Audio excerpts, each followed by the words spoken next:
the driving force in the soil is very similar to the soil. So if we understand that, it's going to be interesting. Actually, many other physics are going to be useful.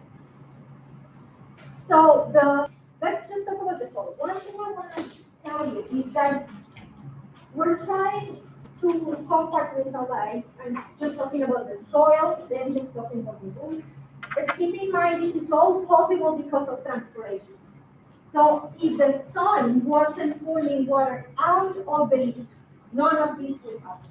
Because basically, the sun is pulling water out of the leaf, that's what's pulling water up in the soil, and that's what's pulling water through the root, that's what's pulling water through the soil, right? All of that is because of that. So let's think about the soil. We talked about the different characteristics of soil. So you have just your plant in, a pot, and then you water it. The moment you water it, and all of the gravity that's, the field capacity and all of those definitions we talked about, for a moment it's like all of the soil has the same amount of water, there's really no change. But then as water starts evaporating, initially because the sun is just drying the soil, and then because of the roots, that's what creates the pressure potential. So it's all because of this pressure potential formula that's in the book. Now, you don't need to remember it. The only reason why I put it here is to illustrate how this gradient is created. So you have something that is, a negative sign here, something about the surface tension of water, and the key is the radius of the curvature of air-water interface. So let's talk about this for a minute. We talked about the characteristics of soil and call these clay, sand, whatever it is. When your soil is pretty wet at full field capacity, you have water, all over the soil. Just kind of what happens here. As water starts drying, right, you go from, let's say, this lighter blue to kind of darker blue, which means is that water starts drying from these larger spaces and almost remains between the soil particles, right? That's why we said that clay is better at maintaining water than sand because the soil particles are smaller, so more water can remain in the soil particles. So if you think about it in that way, as water starts evaporating, again, initially because of the sun, and then because of the root, you have a change in radius, and I just gave it random numbers. When water is abundant and it's all over the particles, let's say 1 micrometer. And as it dries, only remains in between the particles, so you kind of have these curvatures there. Clearly, this radius, again, I laid it out, is going to be smaller than this, right? You can see that. If this is the formula that you have, how is the radius affecting the pressure potential?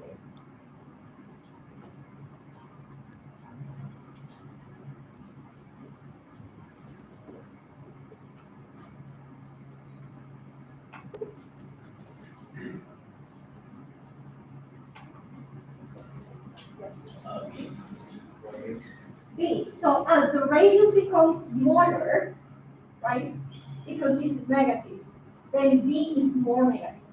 So as the soil dries and then remains only between the particles, and clearly the radius becomes initially large and smaller and smaller and smaller as it dries out, the pressure potential decreases, right?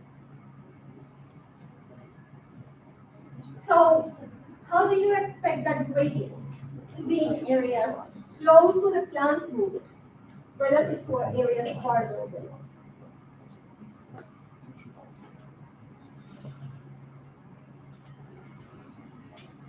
Where is the pressure gradient higher? Or lower?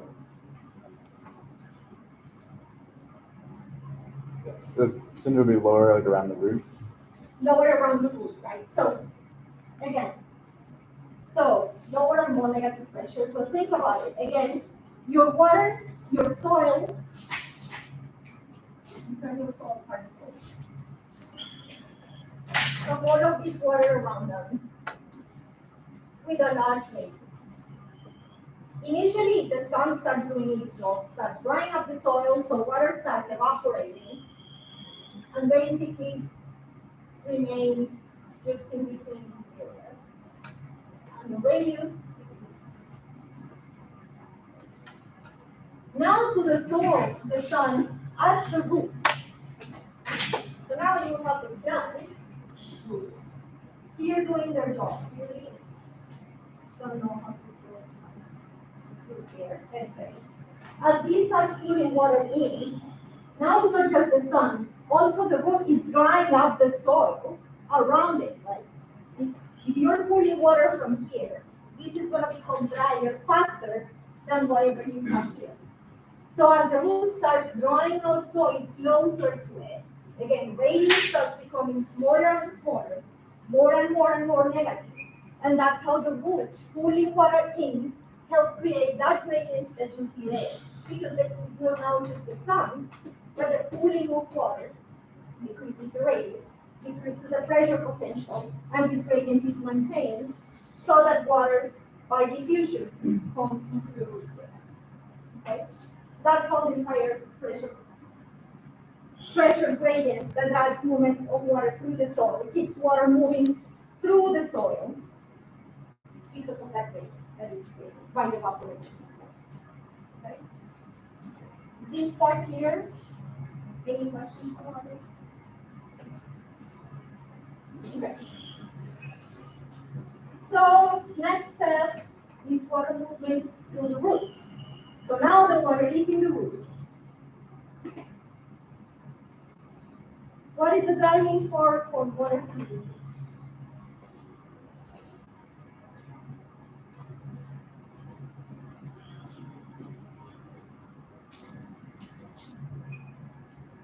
Transpiration. Yes, but specifically of the components of the water potential, the gradient itself. So all of it, you're right. All of it, the answer, there was one single answer, is all transpiration. But what is the driving force of water? Through the roots. Yes. No.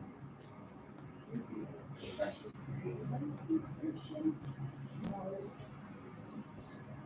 There's only one left.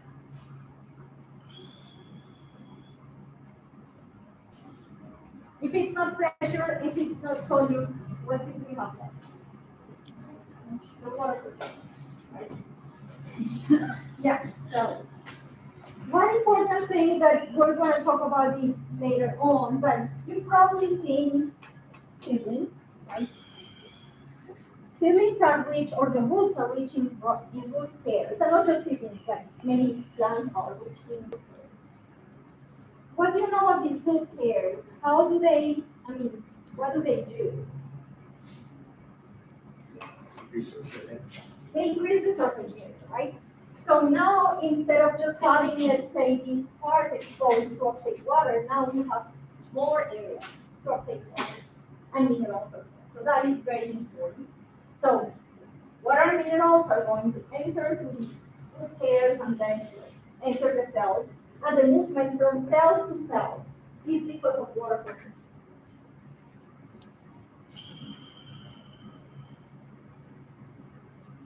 So how does water move between root cells?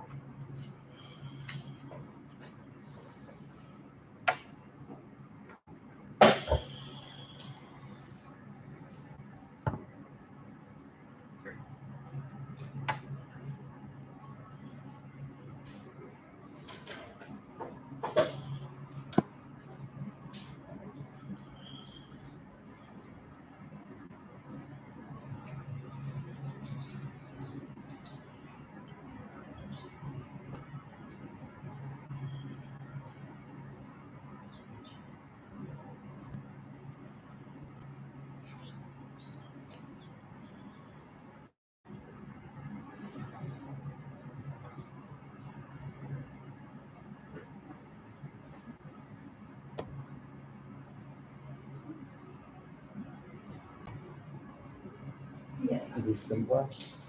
Yeah, so the correct answer is, so if we was, we talked about what the apoplast was, the space between the cell wall and the plasma membrane. So if you move entire to the apoplast, it's easier to move. You're not crossing membranes there, so dealing with cytoplasm is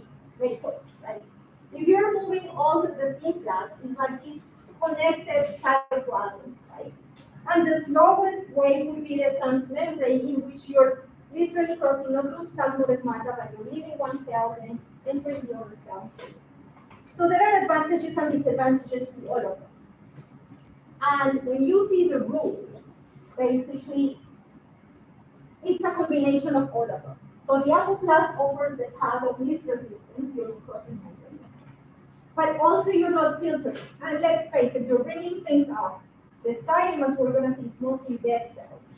Once something is in, you kind of want to make sure, yes, I want things to move smoothly, but I also want to have the option to filter and figure out what I want to let in. So it's actually a combination. Sometimes it's purely the apoplast pathway, so not entering anything. Or sometimes it's the synplast, which is once it enters all to the cytoplasmic conjugates. Or sometimes also transmission. So different times of different things. But at some point, you want the water to close one or two membranes, and one or two is just my way of saying it, so that the plant can really filter and figure out what's coming in. Yes. Is the plant making decisions about that, like doing one more than the other in like certain times, or is it always kind of? No, I mean, I think so. Certain plants will do different things. Sometimes you just have things that are blocked, or some cells that are dead. So if you're going like synplast and then you face a dead cell, you have no way like going to another cell. So you're going to have to be crossing some of these pathways. And also, it's important. We're not really going to talk about cavitation, but there's a part in the book that talks about gas bubbles coming into the root and how that can affect the plant, right? Like when you get, air in your veins, that's not good. That's the same thing that would happen to a plant. So by at least crossing a couple of membranes, it will make sure it can filter out a lot of this air that is coming into the plant. And it's a gradient of water potential. So see if we put, a cell absorbs water. Anytime you absorb water, you increase your water potential. Then you donate it to the next cell that has a lower water potential. As this one loses water, this one increases water potential, gets water, donates it to the next cell. So it's just happening, just getting water and donating it to the next cell. It's just creating a gradient that is going very quickly.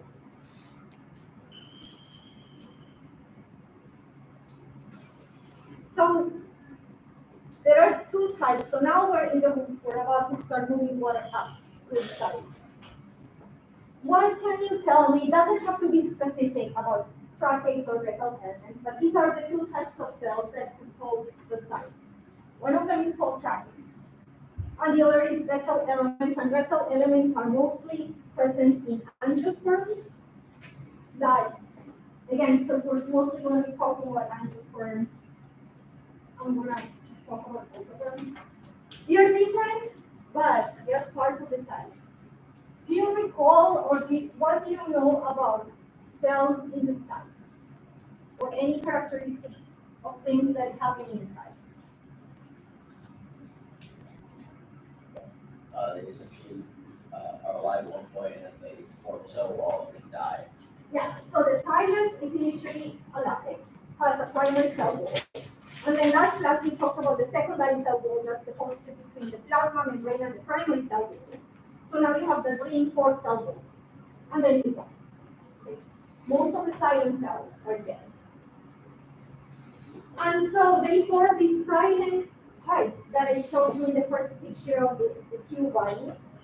And so what happens is initially when they only have the primary cell wall, as Lucas said, they are actually called protoxylem cells, so they are about to be xylem cells. And then they mature, everybody assembles into these pipes. And then the secondary wall is deposited, the shape cannot change anymore, and the cells undergo programmed cell death.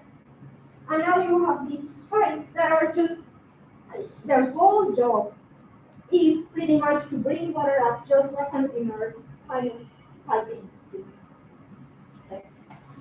And so the tracheids and vessel elements, tracheids are longer, and then the vessel elements are shorter. But as you can see, the important thing is they have a little kind of not holes because there are some membranes there, but they are called pits. So the water can flow in between these cliffs because typically this is not as long as plant, and they just stand out, and then the water can flow in between them very quickly. You can see here, traffic and there's the vessel. And again, this is like this illustration outside of that. Okay, so what is the driving force for water through the site?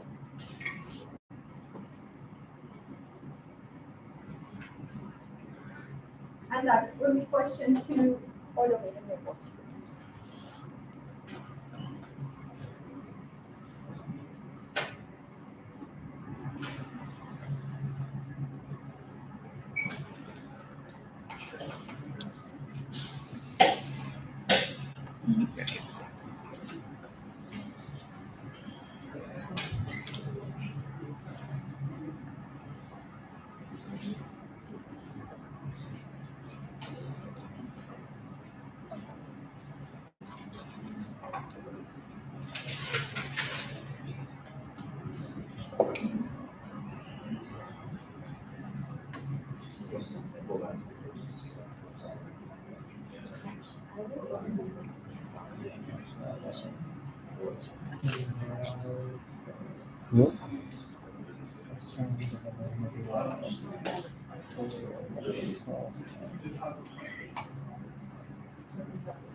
One important thing, sorry, to keep in mind is remember the silent is dead, right? So we're not thinking anymore one cell donating water to the next cell because it's a pipe that is dead. So something is pouring at the end of the pipe, making sure something from the roof gets all the way through them.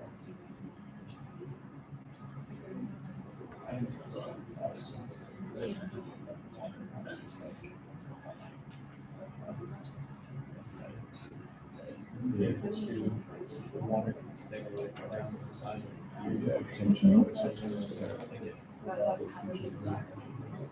Because the water that's coming up here is waters. I just got it against one side. And there's the whole thing about you get the pressure rolling out, so you've got all that other water social. I think so. So you have to hold up around it. The bigger the tree. Yeah. And it's like stiff, so it's not stretching. So Yeah. So I think it's forced more water out there. it's insane. And saying it, like, I can actually draw that photo. That's wild. That's something like that. So you have shown me opening that date. Like, yeah. So there's a thickness of something. What do you want? But it is nothing. Like I literally caught stuff from the Well, it's called the thickness of the boundary. I'm not saying it's so like, is it just but it's the thickness of something. that's just the pressure or talk about it. You think it's nice because it's not for solid sound. It's solid but it's for solid sound. It's not for staff. It's kind of Is it that? Sorry? So it's not to be solid because it's not living. It's not for solid sound. Yes. Okay. Sorry. Question. The whole process through more negative. from soil to Towards the top. No, so in the roots, inside the roots is not water. Inside the roots is water Where it seems that one. But once you have, let's say this is the root, and now you're to the side, you just made it into the side, and here is, branches. So here is all the time. So through the soil, They're very similar gradient. through the roots, Are there any ways that it's different? what brings it up to where the roots are? The pressure. So the Both. flow. Okay. It's another pressure. It goes from blood flow to water. To water flow. Yes, that's correct. And the water flow is very similar, the principle is very similar to what happens in the soil. Which makes sense. But it's also water being evaporated by some soil. Oh my God, that's why. Yeah.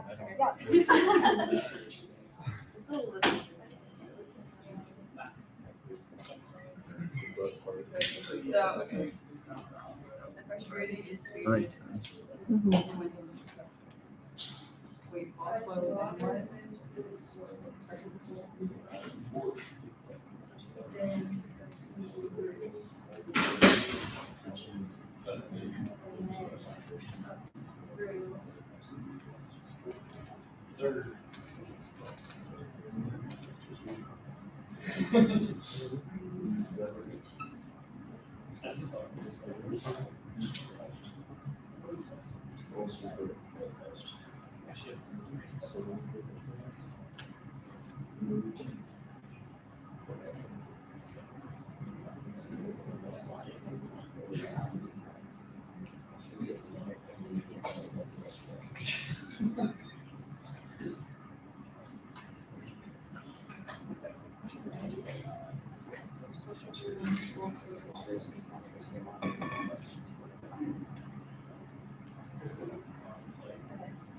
So how is it similar?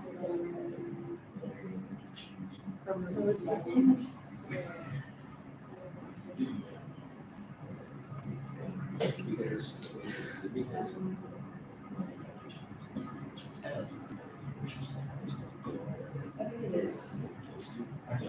I was just thinking as you're talking about this question, like those the big pipes in the tree.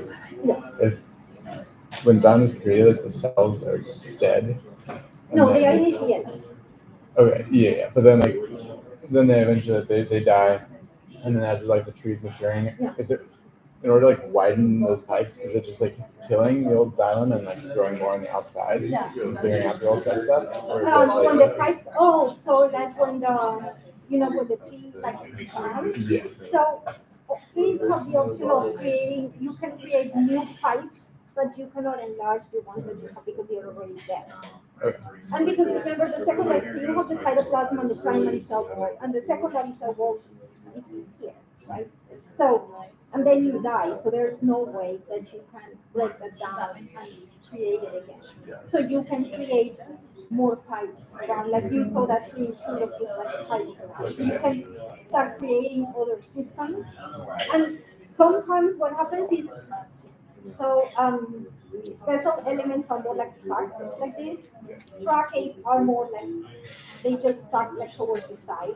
So it's more than one on top of the other. It's like this, and then another here. So you can add more elements around that.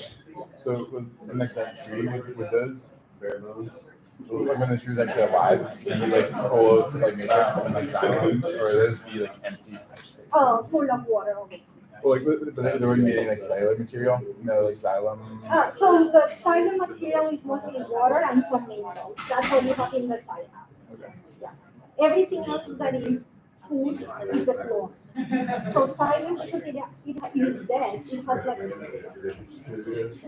the plant has to regulate places for the synthase and things like that where things are going, and the xylem has no control. So like the water and some few minerals will move through the xylem. Everything that is control and allocation is going to the xylem. It's just, I think, Yeah. so as it gets closer to the top, too, wouldn't it, everything essentially get smaller and smaller, which would create smaller?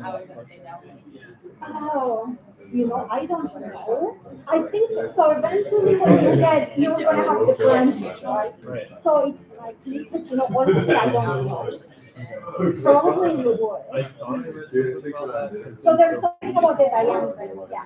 And then So there's Yeah. like sometimes just the diameter of the silent allows you to bring much more water, increasing the diameter of the silent vessels, just so you can bring much more water out. that's what you're gonna sell. Yeah. Because of addition and pollution, yeah. But you know, I don't know, and check that, I'm assuming it has to, Yeah, but. it seems logical. Okay, so let's talk about this. So water moves to the top. Again, we know the soil, or in the roots. Now you're about to start with the roots. You have the cortex. And then here at some point you have the vascular system inside. Which is xylem and flow. If we're talking water, then it's just xylem. So now you have to bring water up. So from here, it is by blood flow. Again, you have no living cells, so you cannot regulate soil. You have no living cells, so you cannot really regulate water potential. So what you have left is pressure. So now, well, we're not really going to talk specifically about gravitational potential. Keep in mind, if we're talking about bringing water up in a tree, we would have to consider the gravity that it takes, right, to bring water up. So if you're thinking about how much of a gradient you have to create at the top to bring water up, you would have to consider, the traditional gradient to move water, like through the roots, just because you're bringing water from higher layers, but also the point of raising water, which also will add some of that pressure. So clearly the gradient has to be steeper to bring water up than just to move water through the soil. So clearly the gradient has to be more negative at the top to bring water up through the side. So how is the pressure gradient developed at the top of the tree? Yes. By evaporation, right? So similar to this principle, but instead of this being soil, now imagine these are mesoplasms. These are just cells that are in the leaf, right? So also by drying water and the radius decreasing as water evaporates, so in between the cells in a leaf, that radius decreases, making the gradient more and more and more. So again, as you can see, let's imagine instead of being soil particles, now these are cells. And then again, as water evaporates, the radius decreases. And again, a lot of water, you will have a larger radius. As water evaporates, you have smaller radius. And we know the smaller the radius, the more pressure potential. And it's the same principle as the soil. So how are cohesion and tension involved in transport of water to the sun?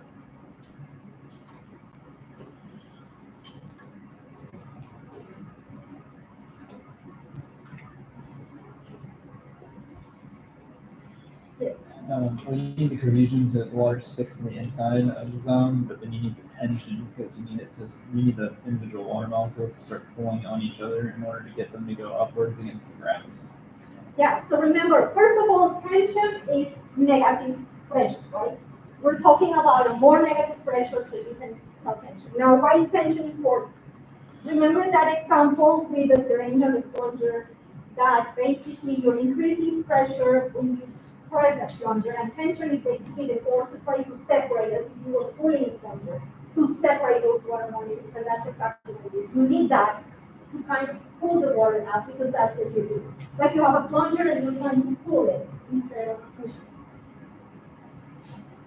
So that is the explanation, as Justin mentioned, of the cohesion tension theory. So cohesion again needed for those molecules to attach to each other, and tension needed to pull them up. And the whole message of all of this is at the end, the energy to pull water through the soil all the way up when it comes to the sun. So the sun is not only important clearly for photosynthesis, but it's also what's responsible for moving the water in all of these processes. The water evaporates, and transpiration creates the negative pressure which is tension, and that's what's going on. So, and kind of like this, that's clearly from the book for it. Water will flow from the soil when the that's correct. That's correct. When the pressure potential of the leaves becomes low enough to overcome the pressure potential. So that's why temperature and climate change and all of the things we will talk about is we briefly, roughly talked about more evaporation, then there's more water being pulled from the soil, and so how that affects the entire water cycle as well. So even when we talk about, to recap, pressure potential both flow through the soil, then through the roots water potential, and then up in the silent pressure potential. The water moves through the plant and quickly lost by transpiration. So we looked at specific parts of it, but it's just very quick movement of plants, of the water. And then we're just left with the last one. We've been talking about transpiration all this time, so now how does water leak from the leaf to the atmosphere? So what drives the movement of water from the leaf into the atmosphere?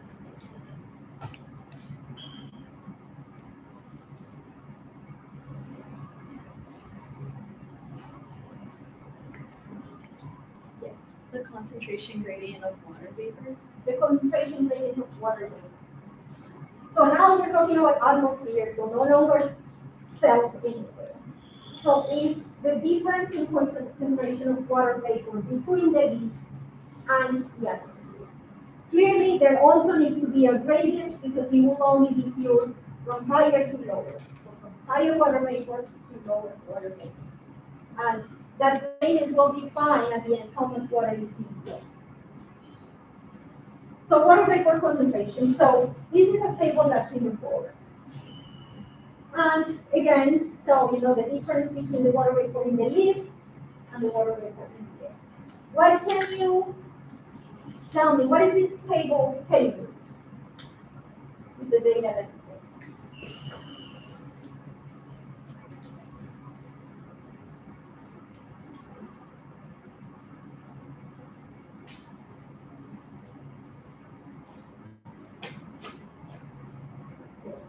Just that the water vapor concentration inside of the leaf is higher than outside of the leaf, so it has a higher water potential. Yeah, so water vapor concentration is higher in the leaf than outside, right? And so that makes, right, so higher concentration, higher vapor concentration, and then water potential as well. So basically it means on the inside of the leaf you have a higher water potential than on the outside. But what drives the movement and how much water vapor, how much water will evaporate from the leaf out in the atmosphere depends exactly on this difference.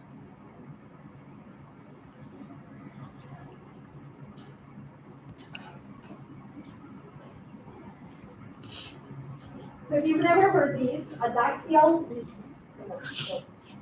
what do you call it, the front of the leaf, and a baxial the bottom of the leaf. So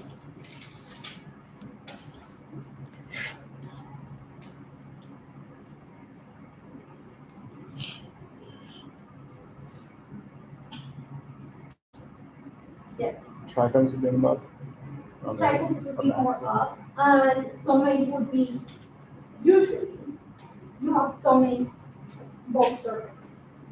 But in the lower surface, again, usually with few exceptions, you're going to have more stomach in the lower surface, the axial side. Why do you think that's a strategy that plants can? Why would you think a plant would have more stomach on the lower surface?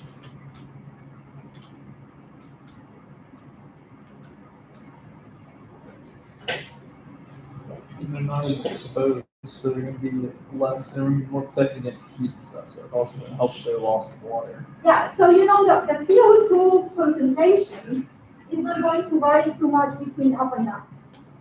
But the sun might be just a little bit, but it's clearly not as sunny on top of the roof than the lower side. So most plants will have more sun on the lower side. And so when you think about it, this would be the xylem. So water was pulled up, you have the xylem, and now water is leaving from the xylem into the cells, because cells need the water. And as it moves, some of that water is evaporated and moves through the stomach. That, for the most part, is beneficial if it's on the lower. So again, the stomach are open to allow CO2 in. You can see here, CO2 going in, but of course, we know water is also needed down.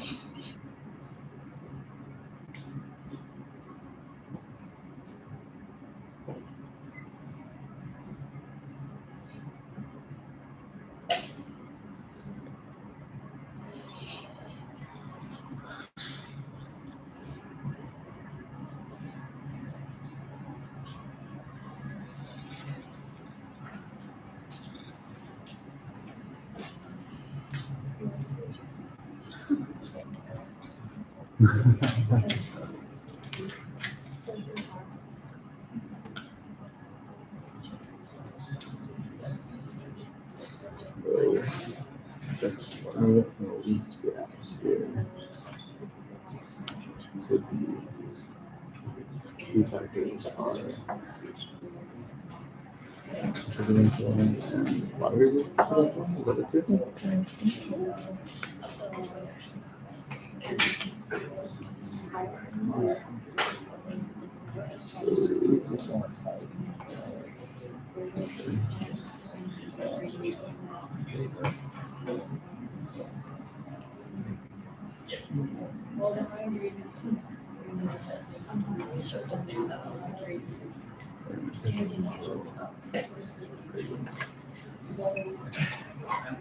I'm sure it has to go.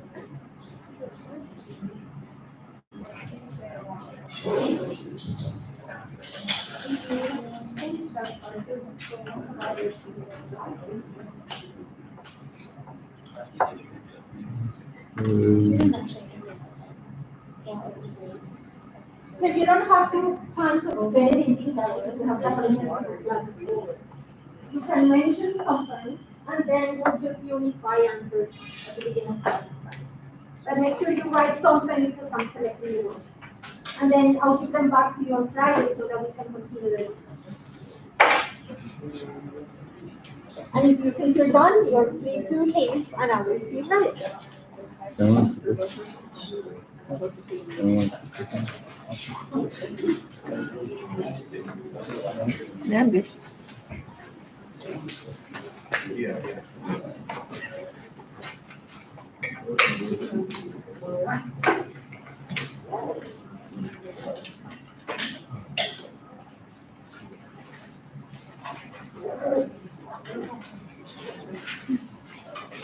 Check that answer.